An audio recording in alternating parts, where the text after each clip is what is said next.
Hi, so let's talk about Eldest by Christopher Paolini, book 2 in the inheritance cycle, following on from Eragon.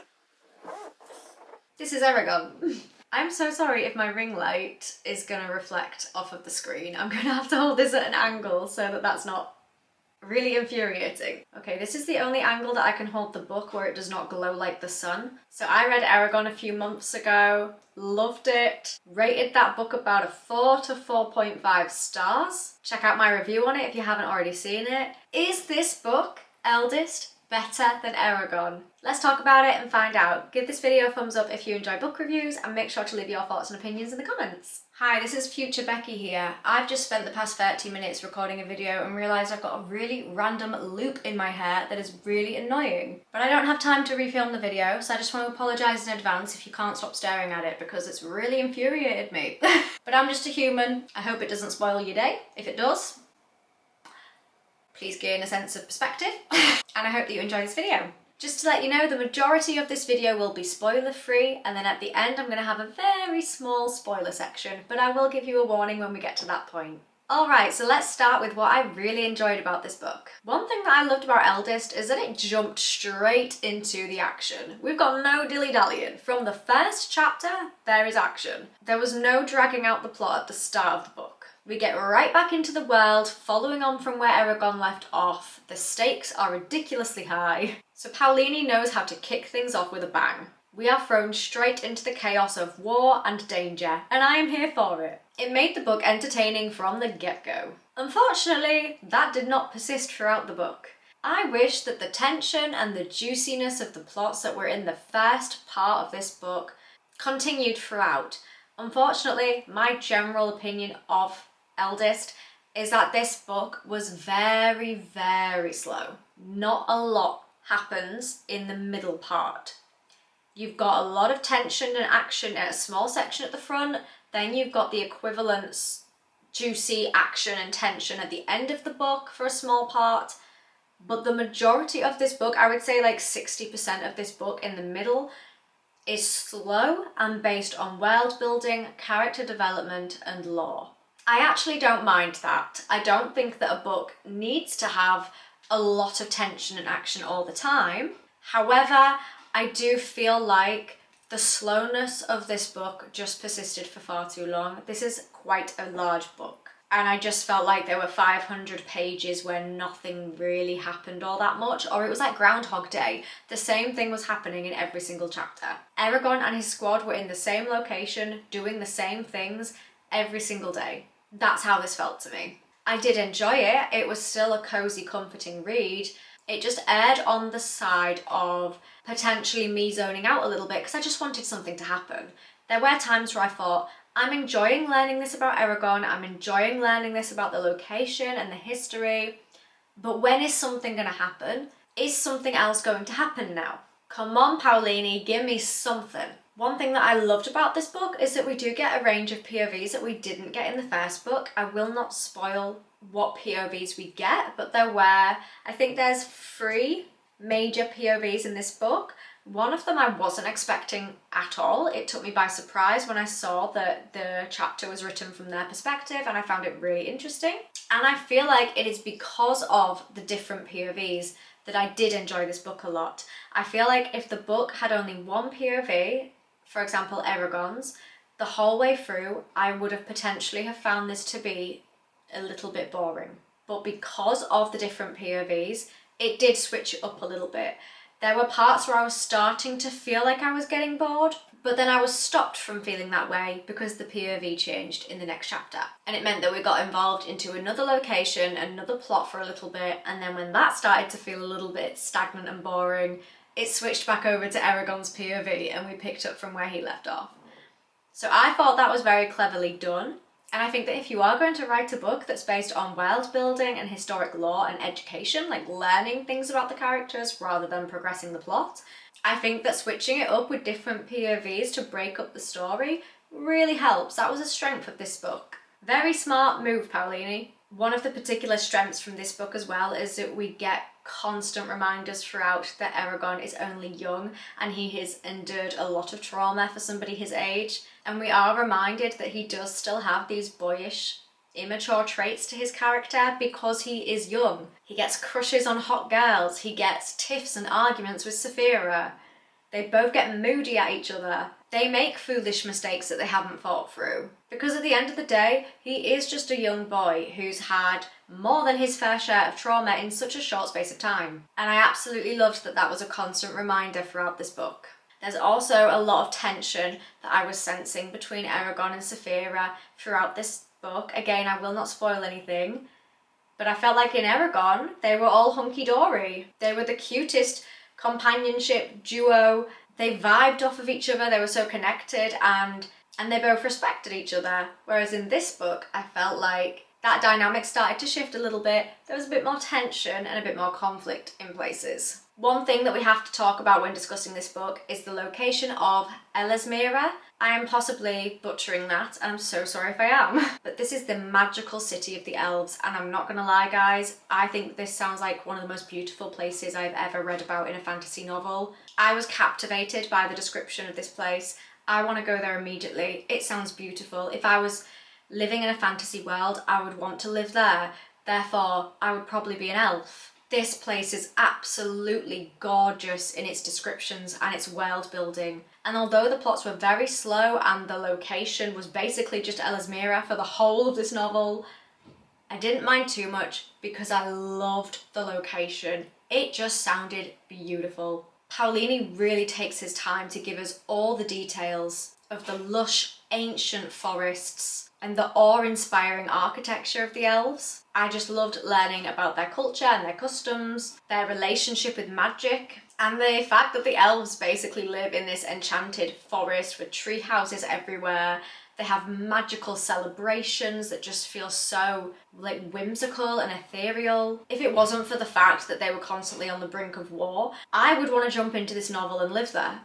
I do genuinely feel like this sounds like the most beautiful fantasy location I've ever read. Let me know what yours is. If you guys have a location in a fantasy novel or TV show adaptation that comes to mind that you just think sounds like the most beautiful place, hit me up. Let me know in the comments because I'm a sucker for them and this sounded stunning. So now let's talk about the filler chapters, of which I feel like there were a lot of them. This is where things get a little bit messy because although I loved this book so much, I'm just loving this series, I'm so connected to the characters.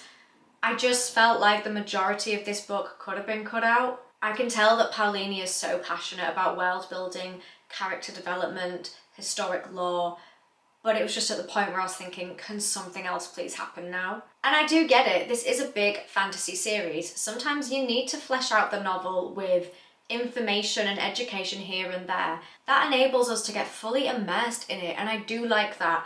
I just feel like it was overdone in Eldest. That's just my opinion. There were so many sections where I felt like, is this relevant? Do we really need this? Is this necessary that I know this? For example, there's a whole chapter about hunting for no real reason, or it went into way too much detail that I don't think is necessary to the future storylines, or a really long part where Eragon is just staring at stars for a while, and that's cute, I love it, it's such a wholesome scene, but did it have to last that long?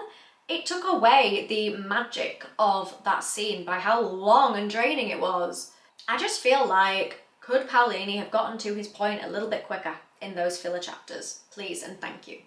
Sometimes it felt like we were padding out the book just to give it a bigger page count for no real reason. I mean, it obviously is all relevant because it's all part of the world that, you know, this book is based in. But it's like if I was writing a story about Earth and the trials and tribulations that are currently going on through politics, for example, I would not spend an entire chapter writing about me staring at some grass. And this is kind of like what it felt. In a very weird, oddly specific example to compare it to, that is what I feel like the equivalent would be if I were Paolini writing about Earth. I feel like it could have been a leaner, more streamlined book if those filler chapters were cut out a little bit or shortened. So let's talk about the plot twist revelation at the end of the book. Now don't worry, I will not spoil anything yet. More on this later. But the plot twist really does change the course of the story. Now I'm not gonna lie, there was one part of it that I did feel was predictable. However, within that same chapter, there is another plot twist that happens that I wasn't expecting. I wasn't predicting that at all. And I feel like that plot twist did hit me hard. So Paolini has saved the predictability of that plot twist by throwing another one in there that I wasn't expecting. I hope anybody who has read this book knows what I'm referring to. I feel like I'm having to talk in like mixed messages, subliminal messages, Morse code, I don't know. Not direct anyway. And I loved the action that was at the end of this book. It was just really fast and really quick paced, and we didn't spend that much time on it, I don't think. Although I do feel like enough time was spent on it. It's just I'm comparing it to the pacing of the rest of the book. In the grand scheme of things, I think that the pacing of the action at the end was great and was well balanced, but because we've just gone through a whole 500 pages of nothingness, the last part with the action and the tension felt really quick, but it actually wasn't. It was just in comparison to the rest of the book it was, if that makes any sort of sense. So I'm going to give a general conclusion and summaries right now and then quickly end the video with some spoiler sections. So overall, Eldest has its highs and lows. Do I think it's better than the first novel, Eragon? No, I do not. But the action-packed beginning and end, the stunning world building of the locations, the plot progression of other characters that I wasn't expecting to get a POV from, that all makes it juicy and interesting. However, the slow pacing, the kind of predictable plot twist, and the filler chapters definitely made it hard for me to stay completely hooked the entire way through. Despite that, it's still a really solid entry in the series. I've heard from other people that they think this is the weakest, so if that is the case, then I'm really excited for the next ones because I still really enjoyed this. So if you like Eragon, you will probably like this one too, but don't be surprised if you find yourself skimming over some parts. So that is my spoiler-free section done, so if you do need to leave at this point, then thank you so much for watching the video so far, I really appreciate it. Now let's talk about spoilers, baby! I don't know what that was, I've had too much coffee today, I'm sorry. Okay, so let's whiz through some spoilers. Now there's a person whose name I just want to quickly learn how to pronounce before I talk about this. One thing I love about this actually is that it does tell you the pronunciations. Right, so, Azihod. Azihod? That is not how I thought it was pronounced at all. I'll put the name of the person on the screen right now. Azihod. Wow. Azihad? Azihod? Wow, okay. I felt oddly affected by his death. So literally within the first 50 pages of this book, so not even 10% of the way through, we have a major death. He dies. And I felt very affected by it and very emotional. And the book started off so chaotically, I didn't know what to think or feel. How can you just kill him off like that?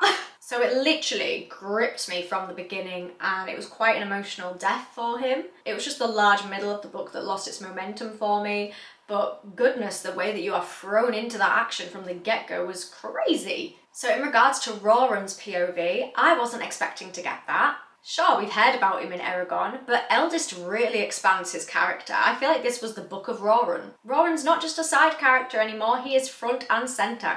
And I gotta admit, some of his chapters I actually liked a little bit more than Eragon's. There was a lot more going on for him, a lot more change in pace and location, a lot more leadership development from him as well. He kind of went into boss mode a lot of the time, and I liked it. He's the guy who's ready to take on the bad guys and doesn't wait for dragons or magic to help him. He just goes and does it. His determination and leadership is such a contrast to Eragon's more magical side, where he's training and educating himself and learning his powers of magic, and then you've got Roran, who is all about leadership, fierceness, and it just made an interesting addition to this novel. I also feel like he is the stereotypical perfect D&D character. And I just liked that he was updating us on what happened in Carverhall, because otherwise we wouldn't know, because Eragon's not over there. So Roran's giving us that point of view instead. And I also wasn't expecting the brutality within those chapters from the Razak.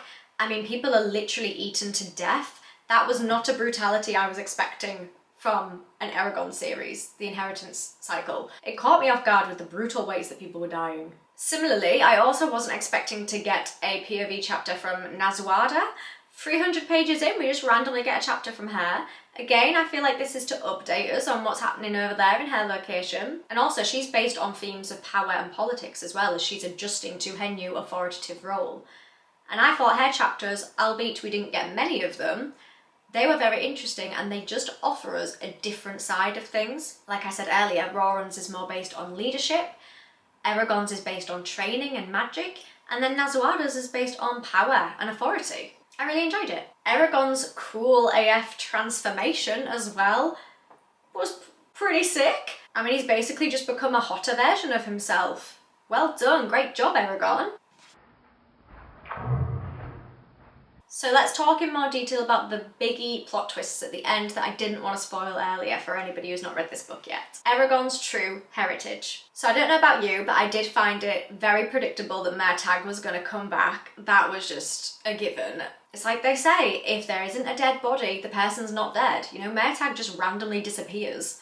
And then of course he comes back right at the end. We all knew that was going to happen, right? So I wasn't exactly shocked when that big reveal happened and he came swinging down on his dragon. I'm not gonna lie, I expected that he had a dragon as well. I did think that Murtagh was a dragon rider, so I did see that coming. But the plot twist that I was mentioning earlier that I didn't expect was that Murtagh was actually Eragon's brother. Is it brother or half-brother? I wasn't expecting that, so what I thought was going to happen was that it was going to turn out that Galbatorix was going to be Eragon's father. Turns out I was wrong. The big baddie, Galbatorix, is not Eragon's father. So that revelation did hit me hard because I thought, oh my goodness, like Murtagh and Eragon are related somehow. Eragon's father is not who I thought it was going to be. So that revelation in terms of Eragon's true heritage did hit me hard and I got my expectations wrong.